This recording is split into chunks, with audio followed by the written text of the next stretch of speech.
Welcome to the deep dive. Today we're opening up something that often starts really quietly. You know those moments. Maybe you've just pulled into the driveway, the engine's off, or you're sitting there alone, maybe in the kitchen, everyone else is asleep. Right, the phone's finally quiet, you stop scrolling, Yeah. stillness. Yeah, exactly. And in that quiet, something else settles in. It's not like sharp anger or just being tired. It's different. It is. The sources we looked at describe it as a kind of a hollow hum. It's this low-level feeling, almost a vibration of being disconnected inside. You look around at your life, and there's this sudden, kind of unsettling thought, I'm here, but is this me?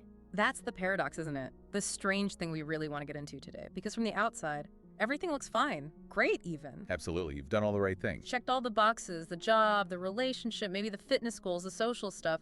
You're responsible, you show up. You're nodding when you're supposed to nod, smiling, choosing the safe path, the mature one. You're incredibly well adapted. Yeah, you fit. But that fitting in, that external success, it can be this really effective camouflage. It hides something painful underneath. Because all that effort to meet those outside expectations, to build that life everyone approves of, well, it often means editing yourself. So much editing that the real you kind of goes underground. And the little whisper starts. Yeah. It's not usually a big dramatic crisis at first.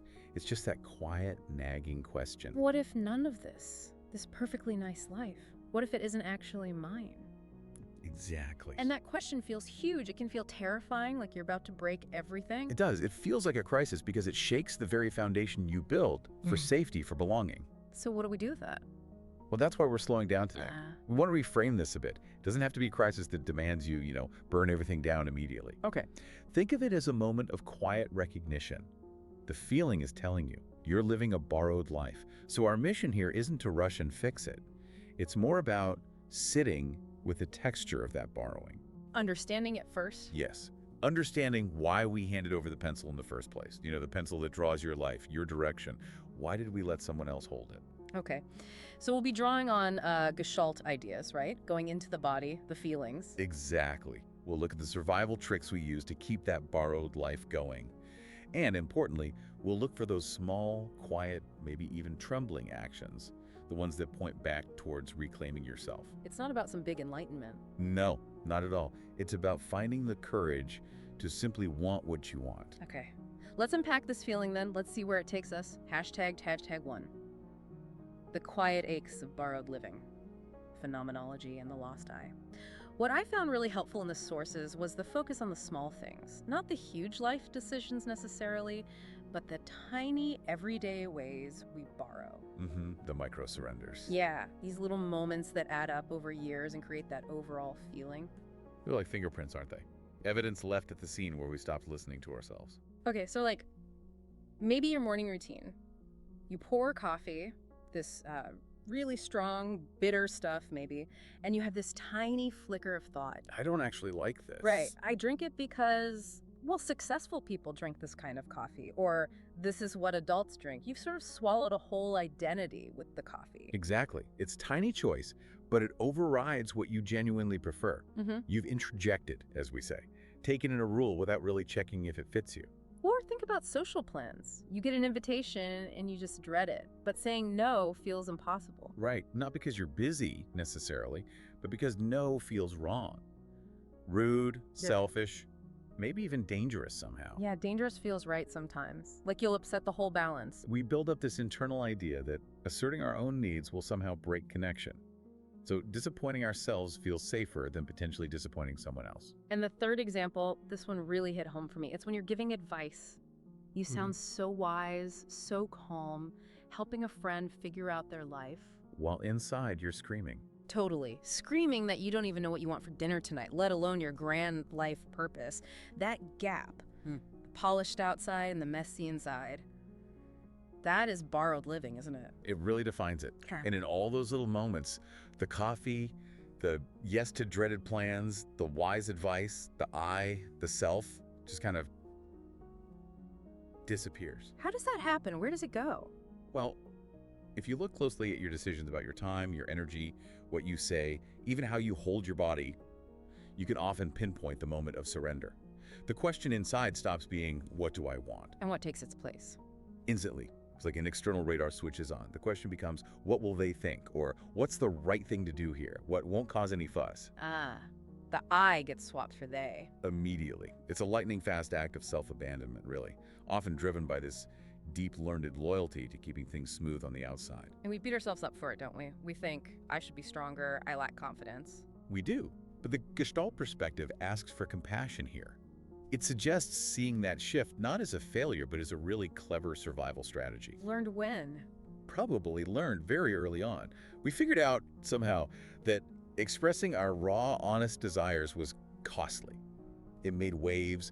It was maybe seen as too loud, too messy, too much for others to handle. So we learned to dial it back. We learned to fold it up, make it neat, make it convenient for others. And in doing that, we handed the pencil the power to draw our own map for happiness, for success, for love. We handed it over. Wow. Okay, but that act of handing it over, that survival, it has a cost, right? It shows up somewhere. Always. It registers in the body holds on to it. This is where phenomenology becomes so useful. We need to shift from analyzing why we feel this way and start noticing where and how the feeling lives in us right now. So less thinking, more sensing. Exactly. Phenomenology here just means noticing the actual sensation without judging it or rushing to explain it away. Forget, what does this tightness mean? And instead ask, what's the texture of this tightness? If this borrowed feeling had a physical location in your body, where would it be? Looking for the body's signature of that internal conflict. Precisely. And often it's very physical. Maybe it's tightness in the chest, like you can't quite take a full breath when you're in a conversation you don't want to be in. Or the jaw. I notice I clench my jaw a lot. That's a classic one, holding back words. Or that lump in the throat when you swallow an opinion that feels risky. Maybe your shoulders feel heavy, constantly tense, carrying the weight of roles you never truly chose but agreed to play. Right. When we just notice the pressure, the heat, the ache. When we let the body speak in its own language without trying to fix it, that's the first real contact with the self we pushed away. The body, unlike our rationalizing mind, is fiercely loyal to our actual experience. So the body is our most reliable witness here. It holds the evidence. It really does. And that brings us to that painting metaphor from the source material. It's like you're living inside this beautiful, very orderly painting. Okay. But the colors, the style, even the frame someone else chose, all of it, and you're just standing inside it, maybe in a corner, trying really hard not to smudge anything or spill the paint. Oh, wow. Prioritizing the painting over yourself. Exactly. You're preserving someone else's idea of order, the order of the field, the external world, over your own messy, vibrant, authentic life. It must take a huge amount of energy just to stand still like that. To be so careful. An immense amount. It's a constant, well-practiced dance of holding back. And the way to start changing that dance is simply to notice the tug, that tiny little internal no or ouch or I want something different that signals something isn't right for you. And realize that pushing that feeling down isn't weakness. No, it's a masterpiece of adaptation. It was brilliantly learned to maintain connection, to avoid conflict. But the safety it bought came at a cost. The cost of your raw, unedited, maybe inconvenient self. The self who wants what it wants. Okay, so we felt that borrowed feeling, the ache. Now we need to shift focus a little to the how. How do we actively, right now, stop ourselves from living differently? In Gestalt, the focus is always on the process. Right, less about digging into the why from the past. And more about asking how in this moment are you interrupting your own aliveness? Interrupting. That word might throw some people. Isn't stopping impulses just, self-control? Isn't that what adults do? That's a really important distinction. Healthy self-regulation or maturity might involve choosing a harder path after you've actually allowed yourself to feel the desire for the easier one. You acknowledge the want first. Okay. Interruption, in this sense, is more like severing the connection to the desire almost instantly, often without even noticing you're doing it, because the desire itself feels dangerous or wrong or inconvenient. So there's a natural flow that gets broken. There is. Think of the natural cycle. You feel a desire. That leads to awareness of the desire. Then you mobilize energy towards it. You take action. And ideally, you reach satisfaction. That's the flow of aliveness. Desire, awareness, mobilization, action, satisfaction. Yes. But most of us especially if we're living borrowed lives, become masters at cutting that thread somewhere along the way, Yeah. usually right between the impulse and taking any real action on it. Okay, give me an example. Let's say I feel a little flicker of wanting to, I don't know, work on a creative project I love instead of tackling my email inbox first thing. That impulse pops up. Okay, the desire's there, flicker Yeah. of awareness, and then what happens next? That's the gap where the interruption kicks in. You immediately tell yourself, that's frivolous, or I should do the emails first. That's rationalization, maybe introjection. Do you compare your desire to some external standard of productivity? Do you just quickly open another browser tab and distract yourself until the feeling fades? Yeah. Distraction is a big one for me. The impulse just vanishes into the background noise. That's deflection. It's a skillful severing. And that habitual cutting of the connection, that's the dance we need to start noticing. Okay, so let's name the dancers. The sources call them contact boundary disturbances, fancy term for the ways we stop ourselves from really connecting. Exactly. The ways we avoid full, genuine contact with ourselves, with others, with what's actually happening right now. And they often disguise themselves as good things, like being responsible or adaptable. But they're actually tools for self-suppression. Profoundly effective ones. Okay, the first one is introjection. Right. You mentioned this with the coffee, swallowing rules or values whole without chewing. It's exactly like swallowing something undigestible. It just sits there uncomfortably because you never really broke it down and decided if it truly nourishes you. So, like, inheriting a rule from your family or culture, maybe success means never showing vulnerability. Perfect example. Or, love means always putting the other person first, no matter the cost to you. You chase that definition, you live by that rule, maybe it leaves you feeling drained or resentful, but you keep doing it because they said it was right. You never chewed on it. I'm wearing a coat that doesn't fit, but taking it off feels terrifying, like I'd be naked or wrong. That's it. Yeah. You haven't made the rule your own. You're operating on borrowed beliefs about work, love, life. It's why we follow paths that feel heavy. We interjected the idea that this is just what adults do. The work is to start chewing on those rules. Ask, does this actually fit me? Is this my value or a ghost voice? Okay, next answer, projection. This is when we kind of toss our own stuff onto other people. Yes, projection is clever. It lets you feel an intense feeling, but safely, at a distance. Let's say you feel really stuck and secretly long for a big change, but owning that desire feels way too scary or selfish. Then you see a friend quit their job to travel, and you say, admiringly, wow, they're so brave, I could never do that. So the bravery or the desire for freedom is actually mine, but I'm putting it onto them. You're attributing your own unacceptable feeling or wish to someone else.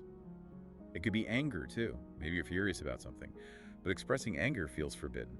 So you decide someone else is always angry or unreasonable. I've done that, gotten really critical of someone else's laziness when actually I was the one feeling totally burnt out and needing rest. Exactly. The feeling, the burnout, the anger, the desire lives in you, but it feels safer to see it out there.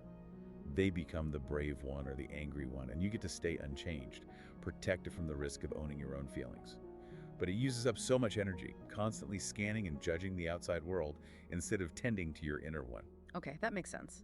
Then there's retroflection, turning the energy back against yourself. This feels familiar, like self-punishment. Retroflection is literally turning back sharply. You stop an impulse from going out into the world by doing it to yourself instead. So you feel angry, but saying it feels impossible. What do? Clench my jaw, get a headache, maybe tense my shoulders right up to my ears. You got it. You are physically doing to yourself what you might, on some level, want to do to the situation or person causing the anger. Or sometimes it's doing to yourself what you wish someone else would do for you. How does that work? Well, say you desperately need help or support, but asking feels weak or burdensome. So instead of asking, you push yourself relentlessly until you get sick or injured.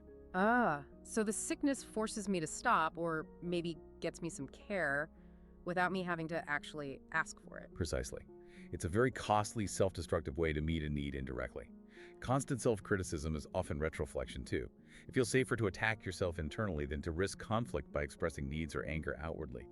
It creates this illusion of control. I'm managing the damage. I'm punishing myself so the outside world can't. Wow. Okay, the fourth one, deflection, feels very 21st century, the constant dodging. It's the art of the sidestep. Using humor, charm, changing the subject, getting overly intellectual, just distracting. Anything to avoid direct, sharp emotional contact. So making a joke when you feel tears welling up. Classic deflection. Yeah. Or if someone asks you a really direct personal question about what you need or feel, you launch into a long story about something unrelated. Your opinion on politics, something funny your cat did. Anything but answer the actual question about me. Exactly. It's highly effective at maintaining social ease and keeping vulnerability at bay. But the cost is that you're always keeping yourself and everyone else at arm's length from your own truth.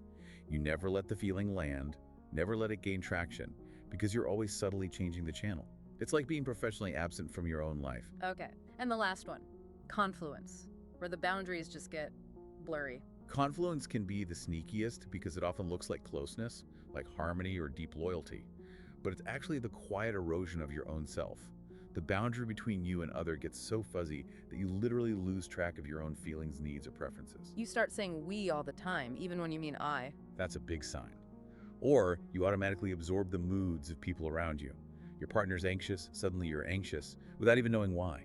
Your internal compass gets lost because you've merged your sense of well-being with theirs. So if I genuinely can't decide what movie I want to watch because I've gotten so used to just going with my partner's choice, that's a small example. It's a perfect small example. Because in that moment, the unspoken decision is that harmony, avoiding any potential friction, is more important than tuning into and expressing your own simple preference. Breaking confluence means starting to track that internal signal again. What do I actually want? And allowing that preference to exist, even if it creates a tiny ripple. It's about redrawing that essential line. I am me, you are you. Looking at these 5, introjection, projection, retroflection, deflection, confluence, it really shows how actively we maintain that borrowed life. It's not passive. Not at all. It's a skillful, deeply learned system. And again, the idea isn't to judge which dance you do, it's just to notice. Which one tends to show up for you when a genuine want or a necessary no starts to surface? And ask, what am I protecting myself from when I do that dance? Exactly. Rejection, conflict, abandonment. Or maybe just the scary freedom and responsibility of choosing for yourself. #3, the body, the armor, and the field. Okay, let's tie these psychological dances back to the body. We said earlier the body doesn't lie, it holds the history. It does. That physical tension we talked about, the jaw, the shoulders, the shallow breath, it often happens instantly, the second you even imagine asserting yourself differently. Just thinking about saying no or I want this can make my shoulders creep up towards my ears. Why does the thought alone trigger such a physical alarm? Because, deep down, the nervous system still has authentic desire, flagged as danger. Remember, for the younger self that learned these patterns, wanting things, being fully yourself, wasn't safe. Right. It might have led to criticism or someone withdrawing affection or just being ignored. Exactly. So the body learned that contraction, tightening up, holding back, that was the best way to stay safe, to maintain connection. That tension you feel today, it's old. It's like a loyal guard dog still following orders from decades ago. It's trying to protect you from a threat that might not even exist anymore in the same way. That's such a compassionate way to look at it. The armor isn't a flaw, it's proof of survival. It's a testament to your resilience, to how well you learn to navigate a difficult environment. But now as an adult, you have more choices.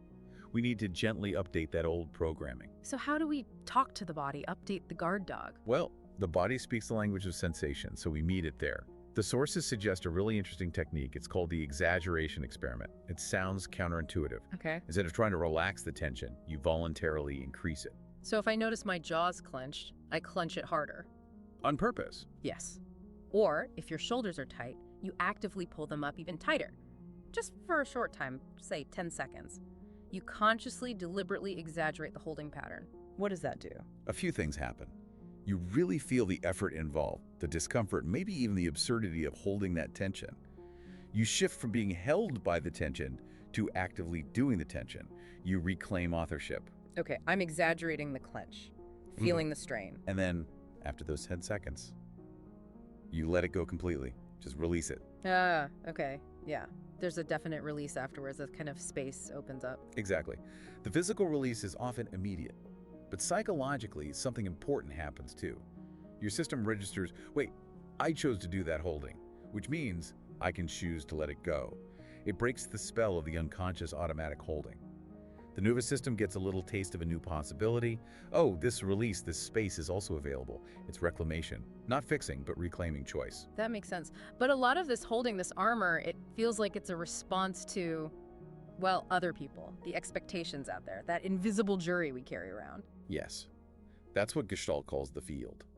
The field is everything around us that shapes our experience, our family history, cultural rules, societal expectations, the specific remembered voices or imagined judgments of parents, teachers, partners, bosses. The they and what will they think. Precisely.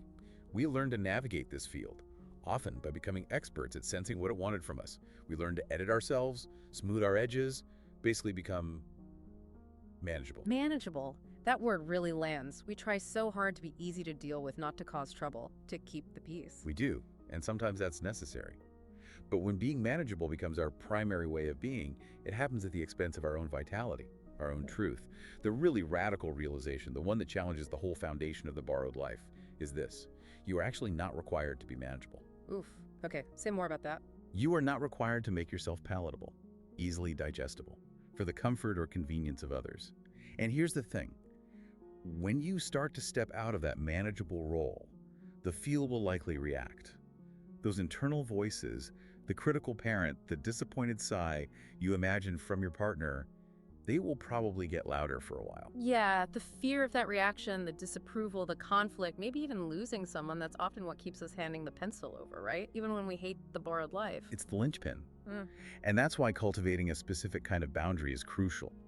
The sources offer this powerful declaration. It acts almost like a counterspell to the field's demands. It feels incredibly risky, almost forbidden at first. Okay, what is it? It's this. I am not responsible for how others react to my truth. Wow, okay, just hearing that, I can feel an internal flinch, like instant guilt rising up, or a little wave of panic. Is that selfish? What will happen if I really live that? Notice that reaction, that guilt, that panic. That's the field pushing back. It shows you exactly how strong its hold is.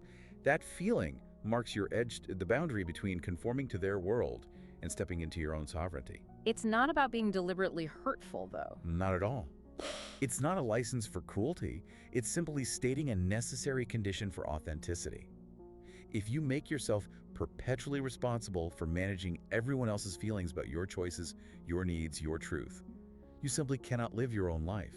You'll always be editing yourself to keep them comfortable. That boundary, it's the hinge point. It's where your real life actually begins. It's choosing your own authentic rhythm. Remember, desire, awareness, mobilization, action, satisfaction, and then Rex Visions. Choosing that messy, imperfect, natural flow over the need to constantly match the rhythm dictated by the outside world. So we've sat with the feeling, we've looked at the ways we interrupt ourselves, the armor we wear, the field we navigate. Now, how do we actually start to reclaim the pencil? How do we act? Does it have to be something huge, like quit the job, end the relationship, move across the country? Sometimes, eventually, it might involve bigger changes, but that's usually not where it starts. Reclaiming the pencil begins with small, imperfect, maybe even hesitant marks. Tiny acts of sovereignty. We don't wait until we feel ready or brave enough. Absolutely not. Waiting for ready is often just another form of interruption. The invitation is to make one small mark, maybe even right now. This is the tiny mark experiment. It's about identifying one small, immediate, personal want, something that breaks just one tiny rule of your borrowed life. And it doesn't have to be profound. Not at all. The beauty is in its simplicity, its personalness. It just has to be genuinely yours. It could be, I want to hit snooze for 10 minutes, even though I should be getting up to exercise, or I want to eat the last cookie myself, slowly, and really taste it instead of automatically offering it to someone else. Or maybe I want to wear these old, comfy socks with holes today just because they feel good, even if they look silly. Perfect. Or I want to let that non-urgent text message sit unanswered for an hour because I don't have the energy to perform connectedness right now. The value isn't in the grandness of the act, it's in the simple honoring of the want itself. So feel the want, notice the little flicker of, oh, but I shouldn't. Yes. Feel the want, feel the resistance, the guilt, the fear, the shouldn't, and then gently, imperfectly, do it anyway. Now. Eat the cookie, wear the socks, say, I don't know, instead of faking an answer. And then this is crucial. Stay with whatever feeling comes up after. Don't brush it away. Did you feel a little jolt of freedom? A bit of guilt? Maybe surprise? Maybe just quiet relief? That's the contact. That's closing the loop you mentioned earlier. That's closing that tiny sacred loop. Desire awareness, action satisfaction. Even if the satisfaction is just the feeling of having chosen. Each tiny mark is a whisper back to yourself. I'm here. This is mine. I'm choosing. It's how you build trust with yourself again, one small mark at a time. And you mentioned these small actions connect to unfinished business. How does eating a cookie today deal with something from years ago? Great question. Unfinished businesses sounds like we have to time travel. But in Gestalt, we understand that the past isn't really past if the emotional energy from it is still stuck in our system now. Okay. So if 5 years ago you felt really angry about something but you swallowed it down and smiled politely, that undischarged anger didn't just vanish. It might still be living in your clenched jaw, or that knot in your stomach, or that feeling of resentment that pops up now. Right. It's still here, affecting me today. Exactly. So completing that business doesn't mean confronting the person from 5 years ago. It means finding a way today to allow the essence of that blocked anger to finally move through you. How? What would that look like? It can be very simple. Maybe finding a private moment and actually saying out loud, I feel angry about that. Feeling the vibration of the words. Maybe letting yourself cry the tears you held back then. Maybe punching a pillow if that feels right. You're allowing the energy that got stuck then to complete its cycle now. So I'm not changing the past event, No, the event is over. but I'm changing its residue in my present by finally letting the blocked emotion move. Precisely. When you finally let yourself say, I need help today, instead of automatically pushing through alone, you are completing the unfinished business of all the times needing help felt unsafe.